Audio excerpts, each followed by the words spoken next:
चलिए दोस्तों, आज का पहला क्वेश्चन है।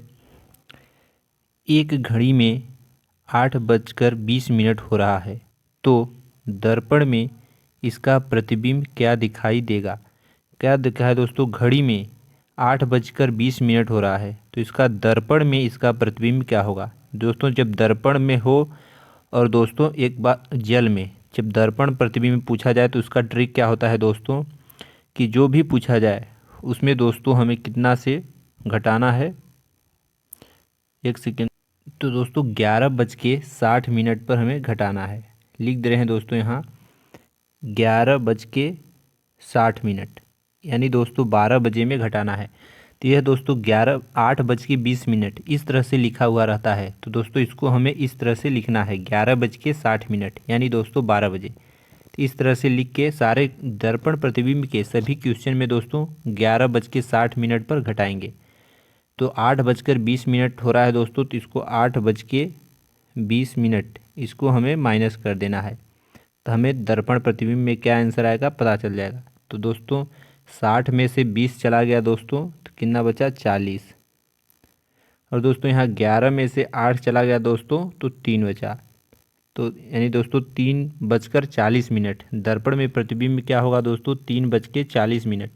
तो इसका करेक्ट आंसर हो जाएगा दोस्तों 3:40। दर्पण वाला दोस्तों कोई भी क्वेश्चन पूछे तो 11:60 में से दोस्तों हमें माइनस करना है। यही एक ट्रिक है दर्पण प्रतिबिंब का। जब जल का पूछेगा तो उसका भी ट्रिक है दोस्तों। यदि किसी दर्पण में 12:23 12:23 बजे हैं तो उसका दर्पण प्रतिबिंब क्या होगा। दर्पण का ट्रिक क्या है दोस्तों, कुछ भी हो 11:60 में से हमें माइनस करना होता है। तो कितना बजा है दोस्तों 12:23। तो इसको दोस्तों हमें 12:23 जैसे माइनस करना है दोस्तों। तो यहाँ तो माइनस नहीं होगा दोस्तों, तो इसको किस तरह से सॉल्व करेंगे। जब ना घटे दोस्तों तब किस तरह से करेंगे, चलिए आइए सीखते हैं। दो टाइप के क्वेश्चन बनता है दोस्तों, एक में घटता है और किसी किसी में नहीं घटता है। जब जिसमें घटता है दोस्तों तो 11:60 से माइनस करते हैं, यानी 12 बजे। जब नहीं घटेगा दोस्तों तो कुल मिला के 24 बजता है समय दोस्तों। तो उसमें से हमें 24 को कैसे लिखेंगे, 23:60। तो 23:60 में से घटाना है। जब घट जाए दोस्तों तो 11:60 में से, जब ना घटे तो 23:60 में से हमें माइनस करना है। तो 23:60 में से 12:23 को माइनस करना है। तो यहाँ 12:23, तो इसको माइनस कर देंगे तो करेक्ट आंसर आ जाएगा दोस्तों। 60 में से 23 चला गया दोस्तों, तो बचा यहाँ 7। अच्छे से लिख दे रहे हैं 7। और यहाँ दोस्तों बचा 5, 5 में से 2 गया 3, 37। और यहाँ दोस्तों 23 में से 12 चला गया दोस्तों, तो यहाँ 1 और यहाँ 1, यानी 11:37 इसका करेक्ट आंसर हो जाएगा दोस्तों। ऑप्शन नंबर बी दोस्तों इसका करेक्ट आंसर हो जाएगा 11:37 दर्पण प्रतिबिंब होगा। तो कौन कौन से ट्रिक लगे दोस्तों दर्पण प्रतिबिंब के लिए दोस्तों, केवल 2 ट्रिक। सबसे पहले दोस्तों 11:60 में से घटाना है। अगर ना आए दोस्तों, यानी 11 बजे से यानी 12 बजे की बात कर दे, तब दोस्तों 23 में से 23:60 में से घटाना है। यही 2 ट्रिक याद रखना है। 11:60 में से घटाना है, नहीं घटे तो 23:60 में से दर्पण प्रतिबिंब के लिए। अब देखते हैं दोस्तों जल प्रतिबिंब के लिए। तो यहाँ दोस्तों जल प्रतिबिंब, जब जल प्रतिबिंब की बात करें दोस्तों तो हमें किस में से घटाना है दोस्तों, 18:30 से घटाना है दोस्तों। जल प्रतिबिंब में किससे घटाना है दोस्तों, 18:30 से घटाना है सारे क्वेश्चनों को। जब 18:30 से ना घटे दोस्तों तो हमें 17 और दोस्तों 90 से घटाना है। यही 2 चीज़ इसमें जल प्रतिबिंब में भी याद रखना है दोस्तों।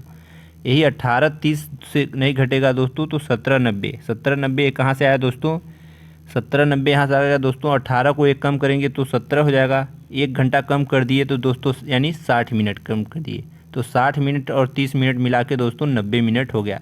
यहीं से यह बना है दोस्तों दोनों। तो 18:30 में से नहीं घटे तो 17:90 से। चलिए अब इसका अगला क्वेश्चन देखते हैं। तो अब दोस्तों आ गया है यहाँ जल प्रतिबिंब का क्वेश्चन आ गया है। तो यदि किसी घड़ी में 5:50 हो रहा है तो जल प्रतिबिंब में क्या समय दिखाई देगा, यानी जल में दोस्तों क्या समय दिखाई देगा हमें बताना है। तो जल के लिए हमें कितने में से घटाना है दोस्तों, 18:30 से। तो 18:30 में से हमें कितना घटाना है, 5:50। तो 5:50 को हमें माइनस करना है। तो यहाँ दोस्तों माइनस नहीं होगा, 30 है, यहाँ 50 है दोस्तों। जब नहीं घटेगा दोस्तों तो क्या करेंगे दोस्तों, हम 17:90 में से घटाएंगे। तो यहाँ 17:90 लिख दे रहे हैं दोस्तों। और यहाँ 5 और 50 है दोस्तों, 5:50 लिख दे रहे हैं। दोनों को लिख दिए हैं ताकि आपको अच्छी तरह समझ में आए। अगर यहाँ से भी दोस्तों आप आंसर ला सकते हैं, कलर चेंज कर दे रहे हैं दोस्तों। अगर 17:90 से नहीं घटाना है तो आप यहाँ से भी आंसर ला सकते हैं, लेकिन यहाँ हासिल लेना पड़ेगा दोस्तों। तो अगर 30 में 50 नहीं घट रहा है दोस्तों तो एक हासिल लेंगे। पहले इसको बता दे रहे हैं, 90 में से 50 चला गया दोस्तों तो कितना बचा हमारा, 30। और दोस्तों 17 में से 5 चला गया दोस्तों तो कितना बचा, 11। यानी 11:30 इसका correct answer option number C हो जाएगा। अगर केवल इसी को याद रखना है दोस्तों कि सारे क्वेश्चनों को 18:30 में से ही घटाना है, तब आपको हासिल लेना पड़ेगा। 30 में से 50 नहीं जाएगा दोस्तों तो एक हासिल लेगा, 1 घंटा उधार ले लेगा तो यह 60 और 30 90 मिनट हो जाएगा। 90 में से 50 चला गया दोस्तों तो आपका 30 बचा। एक उधार दे दिया तो एक कितना बचा दोस्तों, 17। 17 में से 5 चला गया दोस्तों तो 11। इस तरीके से भी कर सकते हैं, दोनों तरीके से। चलिए अगला क्वेश्चन देखते हैं। अगला क्वेश्चन है, यदि किसी घड़ी में 10:15 तो उसका जल प्रतिबिंब क्या होगा। इसमें भी जल प्रतिबिंब बताना है दोस्तों। कितना है, 10:15।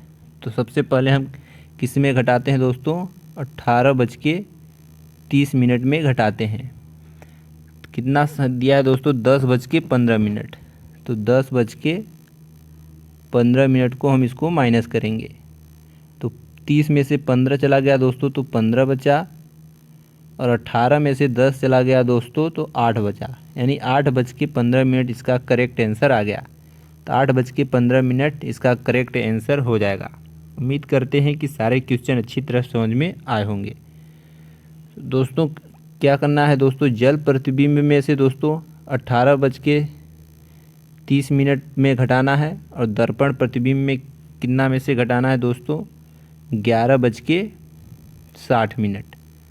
और दोस्तों 11:60 में ना घटे तो 23:60। 23:60, यही 3 चीज़ों को याद रखना है दोस्तों। चलिए एक क्वेश्चन आप लोगों को, चलिए दोस्तों यह आप लोगों के लिए होमवर्क के लिए है। दर्पण प्रतिबिंब में 3:15 हो रहा है तो दर्पण प्रतिबिंब में कितना समय दिखाई देगा आपको बताना है। और जल प्रतिबिंब में 4:20 हो रहा है तो जल प्रतिबिंब में कितना समय दिखाई देगा, कमेंट बॉक्स में ज़रूर बताएं।